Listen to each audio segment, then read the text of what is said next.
الحمد لله رب العالمين والصلاة والسلام على سيد الأنبياء والمرسلين وعلى آله الطيبين الطاهرين وأصحابه الأكرمين أجمعين أما بعد۔ حضور پاک صلی اللہ علیہ وسلم کا ارشاد مبارک ہے، علم کا سیکھنا ہر مسلمان پر فرض ہے۔ اس سے اس قدر علم کی فرضیت ثابت ہوتی ہے کہ انسان اپنے عبادات اور معاملات جو روزمرہ پیش آتے ہیں اس سے واقف ہو جائے۔ اس کے لیے عربی فارسی اور بڑی بڑی کتابیں تصنیف کی گئیں، اردو میں بھی اس کا ذخیرہ پایا جاتا ہے، لیکن ان سے استفادہ ایک مشکل کام ہے۔ اس لیے ضرورت اس بات کی تھی کہ ایک ایسی کتاب بھی تصنیف کی جائے جس سے عبادات کے احکام آسان زبان میں ترتیب وار اختصار کے ساتھ بیان کیے جائیں، جس کو پڑھ کر طالب علم ہو یا عام آدمی ہو تشفی پا سکے۔ خصوصاً دیہات اور خریہ اور گاؤں جہاں پر علماء اکرام اور مفتی اکرام نہیں رہتے، وہاں کے مسلمانوں کے لیے بھی رہنما ثابت ہو سکے۔ نیز حکومت اسلامیہ آصفیہ کی جانب سے شرعی خدمات انجام دینے والے حضرات کا تقرر ہوتا تھا، جیسے ملا، امام، خطیب، قاضی وغیرہ، ان کے لیے بہتر نصاب کے طور پر کام آ سکے۔ اس کے ذریعے ان افراد کا امتحان لیا جائے اور بعد کامیابی صداقت نامہ کامیابی دیا جائے، تاکہ وہ اہلیت کی بنا پر اپنی خدمات مفوضہ صحیح طور پر انجام دے سکیں۔ تعلیم پائے اور کامیابی حاصل کیے بغیر ان افراد کا تقرر ممنوع کر دیا گیا۔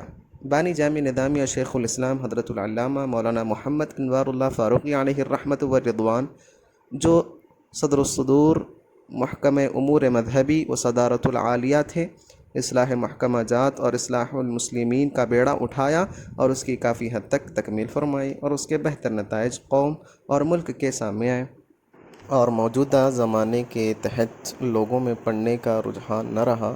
اس لیے ہم نے یہ سوچا کہ اس کتاب کو آڈیو شکل میں، ویڈیو کی شکل میں اپلوڈ کیا جائے۔ اللہ تعالیٰ سے دعا ہے کہ اللہ تبارک و تعالیٰ اس کتاب کو قبول عطا فرمائے۔ شروع کرتے ہیں عقائد کے بیان سے۔ عقیدہ کس کو کہتے ہیں؟